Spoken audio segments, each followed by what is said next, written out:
Live from there yesterday, and the biggest question of all involves the Cleveland quarterback, Shedeur Sanders, who played so well in that preseason game the other night. And then the news comes yesterday that he strained an oblique throwing yesterday morning. He's now day-to-day, won't practice today, unlikely to play Saturday. I consider this a hugely disappointing turn of events, just as one who has been fascinated by the story. Dan, what is the sense you're getting from them in Cleveland? They're calling him day-to-day. He won't practice today, as you say, unlikely to play this weekend. So, look, he showed some good stuff in the game last weekend, and I think they were excited about, moving forward with his development. Now, they didn't change their quarterback depth chart when the week opened, so that tells you they still view him behind the other guys on the roster. So a setback like this is significant for him because it takes away practice time that is valuable in terms of him potentially moving up that depth chart. But there's a lot of time here. Joe Flacco is likely to be the week one starter just because no one else is healthy. Yeah. But I think as the season goes on, you'll likely see a situation where the Browns want to get a look at some of these other guys, and it's up to him to make them consider him one of them. All right, I'm going to play something for you here. We got this sent to us yesterday. Jerod Cherry was on ESPN Radio last night. He's a three-time Super Bowl champion, and he is now the Browns sideline reporter. And we all know that Shedeur Sanders is not your average fifth-round draft pick. But the degree to which there is a lot of excitement / noise around him, listen to how Jerod Cherry described it. The noise is insane. It's damn near inaudible because you have people actually suggesting that the Browns are trying to sabotage him and that initially the whole oblique injury was some type of conspiracy on the part of the Cleveland Browns to prevent Shedeur Sanders from escalating further up the depth chart. So it's been insane. 2-point-something million people watched this game, and it was the weirdest thing witnessing it last week from the sideline perspective in that I've never been in a stadium where I felt that the home crowd was rooting for the opposing quarterback. That's how crazy it's been. So I want to make it perfectly clear that what Jerod Cherry was doing at the beginning of that, lest it wasn't obvious, was pointing out how ludicrous the idea would be that this would actually be a conspiracy theory. Yeah. He's not suggesting that's what's going on here. But the simple fact that there are people out there saying it, it goes to show you. I call it the Tim Tebow effect. Yeah. If Tim Tebow wasn't going to be your starting quarterback, no one wanted him on their team because you don't want your backup quarterback to be a bigger star than your starting quarterback is. I wonder if that is a little bit of what knocked Shedeur Sanders down the draft pool. I think this definitely played a factor in it, but I think it's less the Tim Tebow effect and more the Cleveland Browns effect. I think it's about it's a lot more about the organization and their history than it is about the player itself. What do you mean? I think if Shedeur goes to some place, like it was rumored that he was going to end up in Pittsburgh. If he's in Pittsburgh, I don't think we have these same ridiculous things about there's some plan to sabotage, which obviously it's no way they're doing that. And I don't think there's nearly as much noise around it. There's some trust, and maybe there's a ton of other teams, but there's some trust that you give to the coaching staff and the organization if they have a track record of doing things the right way that the Browns don't get. So I think it's a perfect marriage of the amount of attention that Shedeur's going to get and the fact that people don't trust the Browns. Yeah, when he got picked, I think one of the popular things to say was really good situation because he'll have a chance to compete, right? There's nothing entrenched, but it's also historically the place where quarterback careers go to die. And so I think you have to factor that in as well. Look, what Jerod Cherry's talking about when he talks about noise is like this. We live in celebrity culture. We're fascinated with celebrity, and I think he is one for obvious reasons. And so he gets an outsized amount of attention. What he needs to be doing, is developing his game to the point where they can consider him a candidate to start, and that's what they're doing with him. But yeah, the point, it's unlike any other story that we've covered just because of the circumstances around it and the fact that he slid all the way to the fifth round. I don't know what happens with him, but as I understand it, inside the building, he's been fantastic and done everything they've asked him to do, and he's in a position where if he plays well, I think he does move up that depth. Marcus, here's the obvious reality of the situation.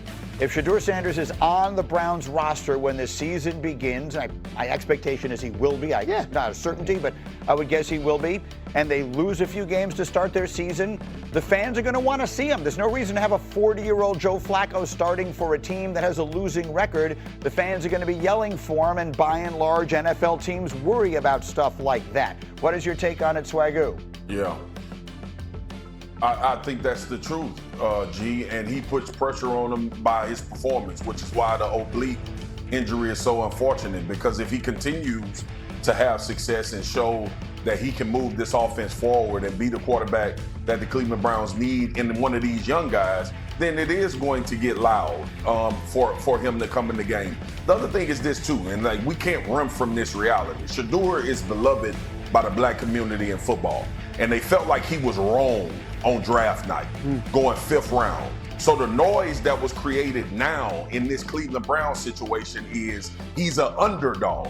Believe it or not, that's how everybody looks at it, that he's an underdog. I even said after the draft, the first night of the draft, I said I was super surprised that Shedeur didn't go 1st round in the NFL. I didn't think 3 was out of the ordinary for him not to get drafted. I didn't hear anybody in the NFL community telling me that they thought he was the 3rd overall pick type talent in the draft. And y'all know me, I don't give a damn about what people say. But to go in the 5th round, it was crazy to me. And when you get to that point, and now you get him into the building, don't complain about the noise. The noise was created on draft night.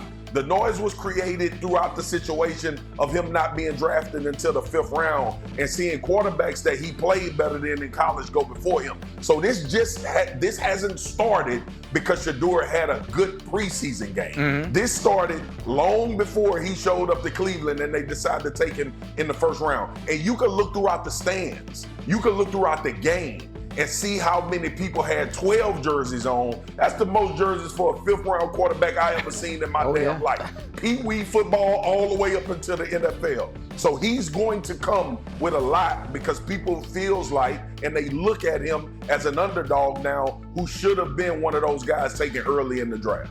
I don't feel like the Browns are complaining about the noise, and I don't feel like they're letting it affect their plan for him. I think they've been very responsible with him, and he did get a chance to start because other guys were hurt, and they're taking into account how well he performed in that. So, yeah, I think it's a challenge probably for the Browns because of all the external factors, but I don't think it's one that they're running from. I think they're trying to be responsible with it. So looking at their early schedule, they play Cincinnati. We know the Bengals tend to struggle early, and their defense isn't good, but then they got the Ravens and the Can resolve itself in Washington. He has been at camp holding in.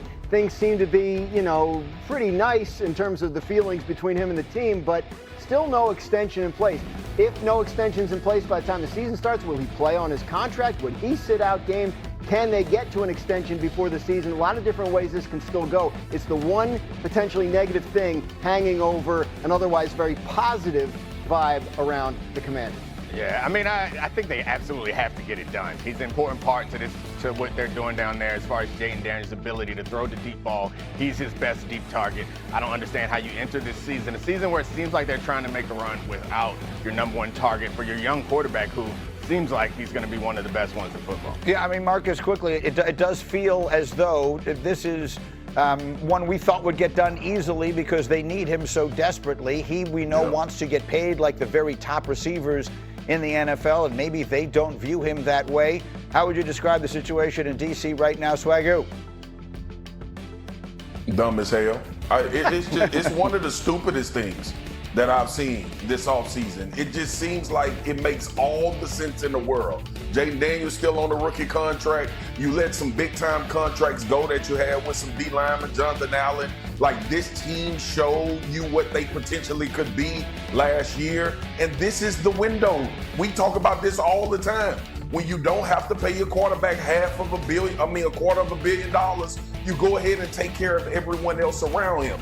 Terry McLaurin is absolutely the most important offensive player on this team outside of Jaden Daniels, and we here with a contract dispute 3 weeks into camp, knowing full well you're going to need this guy to put yourself potentially back in the situation you were in last year. Tannenbaum told me when I asked him about it this week, there are ways that they can work out something where both sides feel like they get a little bit of a win. We still have 3 weeks for it to get done. I think the expectation is it will, but if it doesn't, then we may have a problem. Neek, what is one of your biggest questions for the next 3 weeks? How good can Cam Ward be? Like, I think that Cam Ward showed us some really impressive stuff in his short time in college, short time in Miami specifically, but he's a player who's been developing at a rapid pace. I think that what he's shown in college could be a difference maker. Coming off of the Jaden Daniels question is important. I mean, I think that's instructive for how high the ceiling could be for Cam Ward in a division that feels like it's more open than most.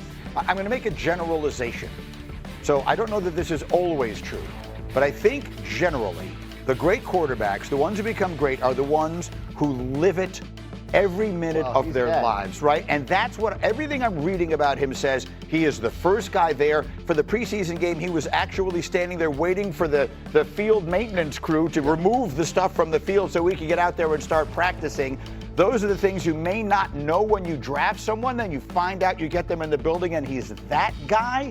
Those guys tend to be the ones that work out. I was talking to their head coach, Brian Callahan, over the weekend, and he was telling me about how they've set up training camp to make it very difficult for him. You know, a 15-second shot clock, like dialing up blitzes and disguising blitzes in practice, like really trying to make it very challenging for him because they feel like he's capable of handling that and coming out on top. So interesting. They're very high on him. Obviously, they took him first overall. But yes, since he's been there, he's been everything they hoped he would be. And we'll see. I mean, I think they expect him to play well right away. Swagoo, how good is he going to be?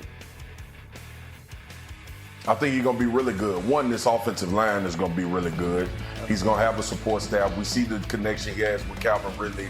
There's a lot of things going the right direction for the Tennessee Titans with this Cam Ward pick. I think he's going to be phenomenal. And you can see the confidence, and this is something that's starting to become synonymous with these older quarterbacks coming out of college with so many reps under their belt, is that the game is probably not looking as fast to them as it normally would for a guy that hadn't been able to play as much as Cam Ward has been able to play. It's an important point in all of this. So we will see if he is the rookie quarterback who breaks out this year. Obviously, Jaden Daniels was the one who broke out last year. And then, Swagoo, your big question involves the quarterback who broke out the year before that.